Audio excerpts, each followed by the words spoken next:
আসসালামু আলাইকুম বন্ধুরা, স্বাগত আমার এই বাংলা রান্নাঘর উইথ শেরিনের চ্যানেলে। কিন্তু আমি আজকে কি রান্না করব আপনারা বুঝতে পারছেন?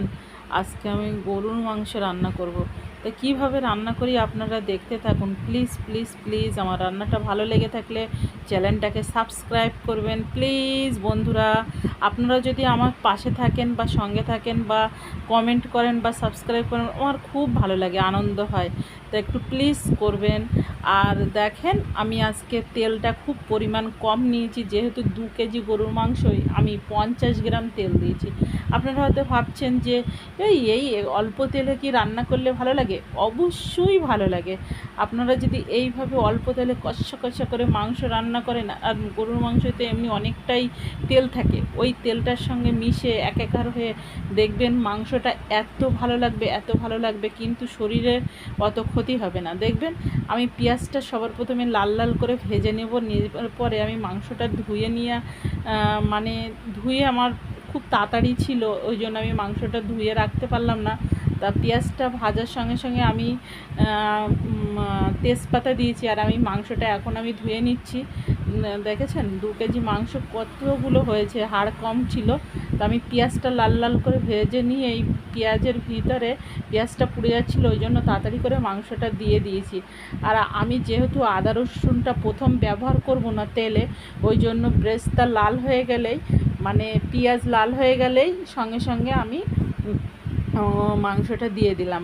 তো দেওয়ার পরে আমি এই পানিটা যত সময় না মরবে, আমি এতে আদা রসুন টসুন কিচ্ছু দেবো না বন্ধুরা। আমি পানিটা মারার জন্য এখন আমি আরও যত সময় না পানি মরবে, আমি 5 মিনিট ঢাকা দিয়ে রাখবো। মাংসটা অনেকটা কালারটা সুন্দর চলে এসছে দেখুন বন্ধুরা। এবারে আমি পরিমাণ মতন আদা, আপনারা চাইলে আরেকটু বেশি বা কম দিতে পারেন। তা আমার মনে হচ্ছিলো এতটুকু দিলেই হবে। আমার কাছে তো 2 কেজি মাংসের আদা রসুন তাই অনেক কম হয়ে গেছে। তা আজকে আমি একটু বেশিই দিচ্ছিলাম, যেহেতু রান্নাটা একটু ভালো করতে হবে, কম তেলে কিন্তু রান্নাটা ভালো করতে হবে, ওই জন্য আমি একটু বেশিই দিচ্ছিলাম। দেখুন আমি এইভাবে এখন আমি আরও 2-3 মিনিট কষিয়ে নেব, 5 মিনিট ধরে কষিয়ে নেব আদা রসুন দেওয়ার পরে। হালকা আঁচে কষাবেন। আর যদি মনে করেন আপনারা যে তলায় ধরে লাগছে, তাহলে অল্প পরিমাণে, খুব সামান্য পরিমাণে পানি ব্যবহার করতে পারেন। কিন্তু এইভাবে রান্না করে খেয়ে দেখবেন খুবই ভালো লাগে। দেখেছেন আমার কড়াইয়ের তলায় কোনো তেল নেই। তেল কি করে থাকবে? আমি তো তেল খুবই কম দিয়েছি। এত কম তেলে তেল থাকে নাকি? তা আমি একটু কাশ্মীরি লঙ্কা দিয়ে দিচ্ছি।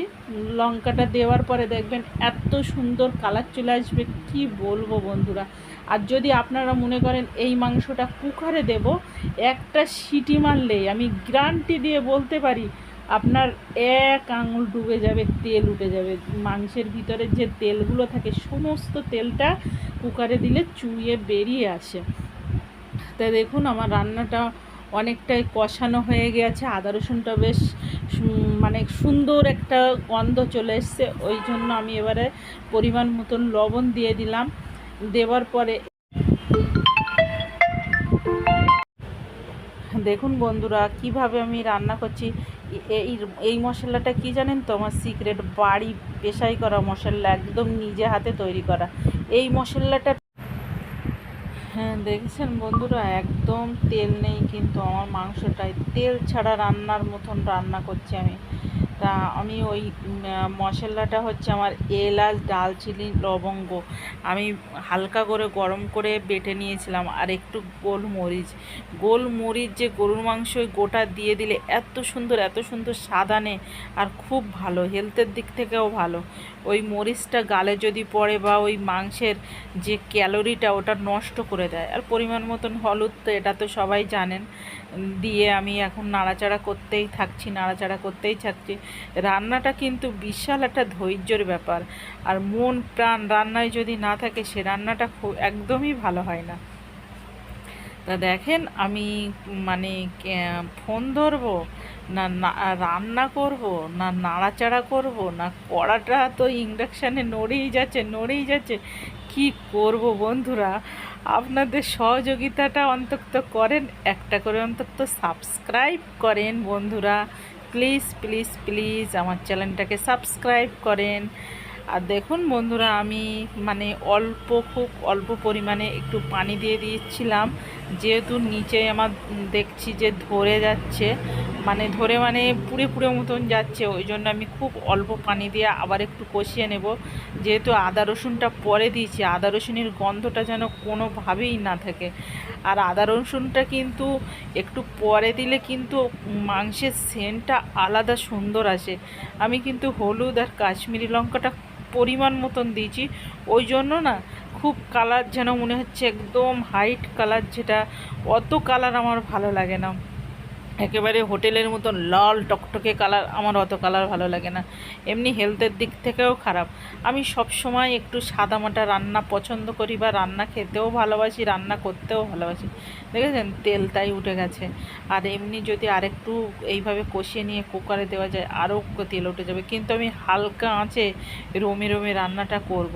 এমনি রান্নাটা খুবই সুন্দর হবে বন্ধুরা, এইভাবে খেয়ে দেখবেন যে কতটা সুস্বাদু হয়। আমি এখন আরও 10 মিনিট হালকা আঁচে রাখবো। দেখেন আমার হয়ে গেছে। আমি একটু বাড়ির যে ঝালটা গুঁড়ো করে রেখেছি সেই ঝালটা দিয়ে দিলাম, যেহেতু ওই ঝালে তো অতটা ঝাল হবে না।